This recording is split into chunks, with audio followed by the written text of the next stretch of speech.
Hello guys, तो इस last part में लू ग्रैंडमा से मिलने जाता है। ग्रैंडमा कहती है मैंने तुम्हें हुयान के साथ वेकेशन पर जाने के लिए कहा था, पर तुमने क्या किया जो वो रोते हुए वापस आई थी। तो लू कहता है ग्रैंडमा आपने प्रॉमिस किया था अगर मैं हुयान को लाइक नहीं करूंगा तो आप मुझे फोर्स नहीं करेंगी। तो वो कहती है जीव तो डिसअपियर हो गई है, तो अब तुम्हें हुयान के साथ एक बेबी कर लेना चाहिए, मुझे भी तो अपने ग्रैंडसन के साथ खेलना है। तभी लू पूछता है कि आपको कैसे पता कि जीव मिसिंग हो गई है। तो वो कहती है जब हुयान तुम्हारी बेबी को लेकर प्रेग्नेंट होगी तब जीव वापस आ जाएगी। लू उनसे पूछने की कोशिश करता है कि जीव कहाँ है, पर वो कुछ नहीं बताती। दूसरी साइड हम जीव को देखते हैं जिसे हुयान ने बांध कर रखा था। जब जीव को होश आता है तो वो सोचती है मुझे तो हॉस्पिटल जाना था, मैं यहाँ कैसे आ गई। तभी हुयान उससे कहती है अच्छा हुआ कि तुम्हें होश आ गया, मुझे अपने लोगों की बहुत चिंता है। तो जीव उससे अपने ग्रैंडपा के बारे में पूछती है तो वो बताती है कि तुम्हारे ग्रैंडपा बिल्कुल ठीक हैं। अगर मैं तुमसे नहीं कहती कि तुम्हारे ग्रैंडपा क्रिटिकल कंडीशन में है तो तुम वापस कैसे आती। जीव पूछती है तुम करना क्या चाहती हो। तो वो कहती है तुम्हें अच्छी तरह पता है कि मैं क्या चाहती हूँ, लू सिर्फ मेरा है और हम दोनों के बीच में तुम आ रही हो। जीव कहती है लू तुम्हें लाइक नहीं करता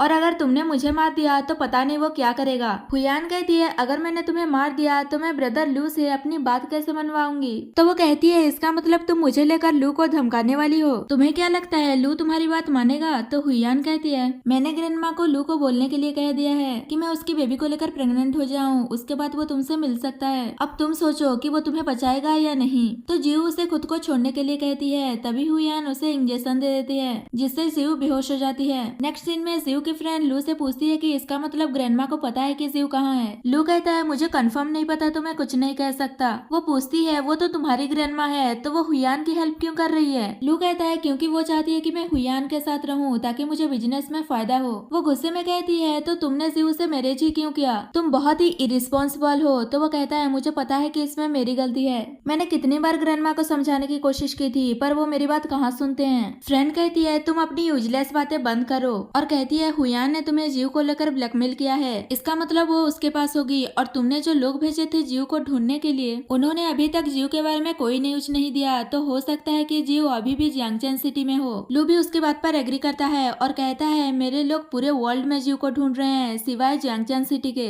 मैं इस सिटी में अपने लोगों को जीव को ढूंढने के लिए भेजता हूँ। तो वो कहती है मैं हुयान के बारे में पता लगाने की कोशिश करती हूँ ताकि कुछ क्लू मिल सके, कहकर वहाँ से चली जाती है। दूसरी साइड जीव को होश आ गया था तो वो हेल्प के लिए चिल्ला रही थी। तभी वहाँ पर एक लड़का आता है और कहता है हुयान के बिना परमिशन के हम तुम्हें नहीं जाने दे सकते, और वो लड़का और कोई नहीं बल्कि वही बार वाला लड़का है। जीव अपनी सुपर पावर यूज करती है पर वो नहीं कर पाती। तो वो सोचती है मैंने तो लू से इस बारे में बात कर लिया था फिर भी मैं अपनी सुपर पावर क्यों यूज नहीं कर पा रही हूँ। तभी उसे याद आता है कि ग्रैंडपा ने कहा था जब वो प्रेग्नेंट हो जाएगी तो उसकी सुपर पावर्स नेचुरली उसके बेबी के पास चला जाएगा। वो लड़का कहता है मैंने ये सब कुछ हुयान के लिए किया क्योंकि मैं उसे लाइक करता हूँ पर वो लू को लाइक करती है, पर फिर भी मैंने उसकी खुशी के लिए ये सब कुछ किया, तो तुम मुझे ब्लेम मत करना। तो जीव कहती है ठीक है पर मुझे वॉशरूम जाना है, मैं कब से यहाँ बैठी हूँ। तो वो कहता है मेरे साथ कोई ट्रिक मत प्ले करो। तो जीव कहती है तुम देख नहीं रहे हो मेरे बॉडी में बिल्कुल भी एनर्जी नहीं है, मैं कुछ नहीं कर पाऊंगी। तो वो मान जाता है और उसे खोल देता है। तभी जीव उसे हिट करके वहाँ से भागने वाली थी पर वो उसे पकड़ लेता है और उस पर गुस्सा कर रहा था। तभी जीव की फ्रेंड आकर उस लड़के को पीछे से हिट कर देती है जिससे वो बेहोश हो जाता है। इस सब से जीव बहुत डर गई थी और वो कहती है मुझे लगा था कि मैं आज मर जाऊंगी और तुमसे कभी नहीं मिल पाऊंगी। तो वो उसे संभालती है और कहती है हुयान तुम्हें लेकर लू को ब्लैकमेल कर रही है, मुझे डर है कहीं वो अपने इरादे में सक्सेस ना हो जाए, हमें जल्द से जल्द वहाँ जाना चाहिए। और फिर दोनों वहाँ से चले जाते हैं। दूसरी साइड हुयान लू का वेट कर रही थी। तभी वहाँ पर लू आता है और कहता है मैं तुम्हारी बात मानने के लिए रेडी हूँ पर तुम जीव को जाने दो। तो हुयान उसके क्लोज आती है और कहती है तुम मेरे साथ नेगोशिएट करने के हालत में नहीं हो। लू कहता है अगर तुम मेरी बात नहीं मानोगी तो मैं जीव के साथ मर जाऊंगा। तो हुयान कहती है तुम्हें पता भी है कि तुम क्या बोल रहे हो, तुम लू ग्रुप के प्रेसिडेंट हो, एक वुमेन के लिए तुम अपनी लाइफ रिस्क में कैसे डाल सकते हो। तो लू उस पर गुस्सा करता है और कहता है कि तुम्हारे साथ रहने से अच्छा है कि मैं मर जाऊं और जीव के बिना मेरी लाइफ वर्स्ट है। तभी वहाँ पर जीव आ जाती है, उसे देखकर लू खुश हो जाती है। तो जीव बताती है कि मेरी फ्रेंड ने मुझे सेव कर लिया और उसने मुझे सब कुछ बता दिया है। तो लू उसे गले लगा लेता है। तभी हुयान गुस्से में नाइफ दिखाकर कहती है जब से ये जीव आई है तब से सब कुछ चेंज हो गया, और लू से कहती है 7 ईयर से मैं तुम्हारे साथ थी पर अब तुम इसके साथ हो। तो लू कहता है 7 ईयर से बस मेरे हार्ट में जीव ही है और अब भी मैं उसी के साथ हूँ। हुयान कहती है इसकी वजह से सब कुछ हो रहा है, मैं इसे मार डालूंगी कहकर उस पर अटैक करती है, पर लू बीच में आ जाता है और नाइफ उसे लग जाता है। तो हुयान घबरा जाती है और कहती है मैं ऐसा नहीं करना चाहती थी कहकर वहाँ से चली जाती है। जीव लू से कह रही थी कि तुम मुझे छोड़कर नहीं जा सकते पर लू का डेथ हो जाता है और इसी के साथ हमारा यह ड्रामा खत्म हो जाता है।